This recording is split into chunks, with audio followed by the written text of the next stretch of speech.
Well, in response to the crisis in Ukraine, the former Defence Secretary, Dr. Liam Fox, has said today that our values are better than those of China and Russia, and we need to say so. And he joins us now from his home.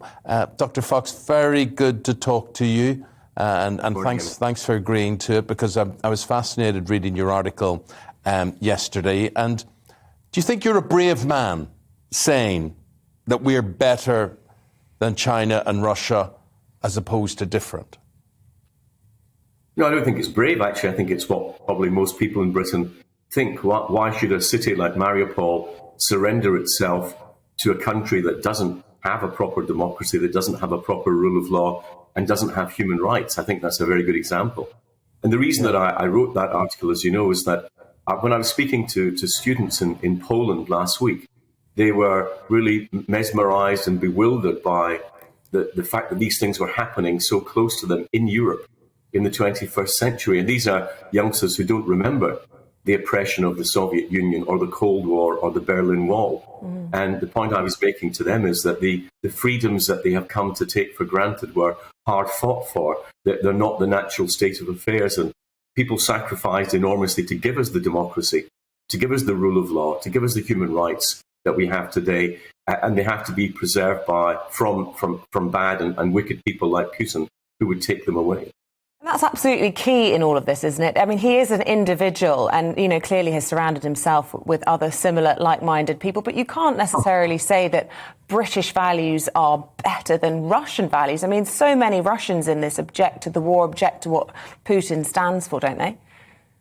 I'm talking about the value of the state, and we as citizens are able to have all these freedoms because of the nature of the government that we have, and Putin and his like, who have governed Russia for most of its history. They've never really had the tradition of human rights and democracy that we have had, and yet you're absolutely right. The basic yearning of ordinary people is to have these freedoms, to be able to make decisions for themselves, to have an objective rule of law so that they know where they are. And in systems like Russia and systems like China, it's what the dictator says that goes. And we've seen not only what they're willing to do at home, but we've seen in their invasion of Georgia, their occupation of Crimea, and their poisoning of their own citizens at home. And even here in the UK, we've seen what a state like that will do, which is why we need to stand up for our values. We need to be proud of what we are so that we can actually act as a beacon to the rest of the world. And that's why the struggle in Ukraine is actually so important. It's actually a trial about whether we actually believe in the international rule of law or not. This was a lecture that you were giving at Lodz University in Poland. And I'm just wondering, for people your age, my age, even Isabel's age to a degree, we remember other conflicts in Iraq. We remember Vietnam. We might remember Korea. You have parents who remember the Second World War and grandparents. But these students that you were speaking to, are you really saying to us it was a surprise? They actually couldn't believe that in this day and age, what was happening in Ukraine was actually taking place? Well, some of the students there were Russian, some of them were Ukrainian. Obviously, most of them were Polish. But I think that they have lived in an era, in social media, where personal freedom has been so much to the fore that they find the death and destruction that's raining down on Ukraine because of Putin's choices, and let's remember it was his choice. I think they found that difficult. And what I was trying to say to them was, you have been extraordinarily lucky living in the period of history that you have, as you correctly point out, Eamon. And I think that we do need, particularly with the next generation, to remind them that the things that they take for granted have come at an awful price over history, and that they have to be cherished. I'm intrigued. I mean, there will be people watching who will say that there is a certain amount of hypocrisy when we talk about the values of the state. When we look at particularly the lead up to the war, when we had our Prime Minister at various international press conferences, not being able to talk about what he was doing to try and avert war, but being asked about why he had lied or wasn't resigning over being at parties. And there's this erosion at that level, isn't there, of the role of people in public office. It's an important thing, isn't it? People refusing to resign when they've come into trouble, whether that be the Home Secretary for bullying or whatever it is. I mean, it starts at the top when we're talking about the values of the state, doesn't it?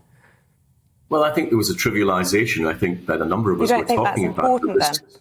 Well, I think that what's important are the important things. I think that the important things were we were seeing the rise of inflation in the Western world and in the United Kingdom. We were seeing the threat from Russia in Ukraine, the steady buildup of troops with the United States saying that Putin was going to invade.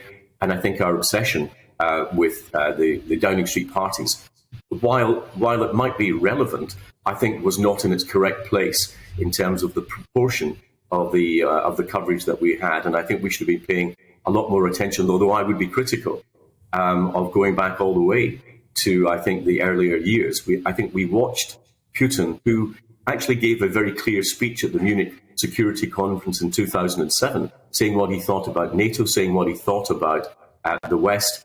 And we have let our guard down. And partly that was, as we all know, an increasing dependence, particularly in Europe and especially Germany, on Putin's oil and gas. And I think that we need to recognize when we're looking at our security issues that our economic security, our energy security, our national security are now inextricably linked. And we need much better policy formation, and much better integration across government. I think that the structures of our government in Whitehall haven't changed over the years, and they really need to change to better reflect the interdependence that we have in the era in which we live today. Tell a very good story about in the past at a summit meeting talking to a French senior member of the French government, and you talk about the Cold War and why the West had won, and you talk about fundamentalism against Islamic states. And the man answers you and he says, well, I don't really say that we are better. We can't say that nowadays. We can only say we are different. Tell us more. Well, the point I was making to him was that in the Cold War, we were willing to say that democracy was better than totalitarianism, freedom was better than oppression, capitalism was better than a state-run economy. And I said that why had that changed in the era of Islamic fundamentalism? Why were we not willing to say that religious tolerance was actually better than theocracy, that women's rights were better than imposed misogyny? And that's when he said, I think we're just different. And my view was that if we don't honestly believe that all those things are not better than the alternatives, how can we convince anyone else if we in our own society don't believe that individual rights and freedom and an objective rule of law are better than the alternatives? What is the hope of us being able to lead the moral mission that tells the rest of the world why they should follow our model and not the model of China or Russia? Yeah, Liam Fox's article, you should look it up online if you haven't got a copy of the Mail on Sunday from yesterday. It's very interesting, it's very stimulating reading, and I do believe in this day and age it's quite brave, whether people agree with it or not. And he says, as he's just paraphrased there, he said, if we do not believe our values are better and worth defending, why should anyone else listen to us? We need more better and less different. Otherwise, we risk losing the battle of ideas and ideals. We don't simply have a different worldview to Russia or China. We have a better view. It's time we all believed it, or we face a very difficult future. And maybe if we believed that a bit more after Crimea 7 or 8 years ago, do you think the world might have been a different place today? I think it's been a gradual decline. There's sort of been a laziness that what we have is the natural state of affairs. And as you correctly pointed out, that throughout our history, we've actually had to fight for freedom.